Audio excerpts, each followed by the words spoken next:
पञ्चाननाभ्यभव षण्मुखवासवाद्याः त्रैविक्रमादिचरितम् विबुधास्तु वन्दी भाषापतिः पठति वासरशुद्धिमारात्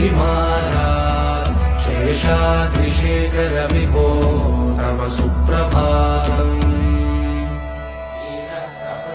ईषत्प्रफुल्ल सरसीरुहनारिकेलपूगद्रुमादिसुमनोहर पालिकानाम् आवादिमन्दमनिलः सह दिव्यगन्धैः शेषाद्रिशेखर विभो तव सुप्रभातम् उन्मील्यनेत्रयुगमुत्तमपञ्जरस्ताः पात्रावशिष्टकदलीफलपायसानि भुक्त्वा सलीलमतकेलिसुखाः पठन्ति शेषाद्रिशेखर विभो तव सुप्रभातम् तन्त्री प्रकर्ष मधुरस्वनया विपञ्च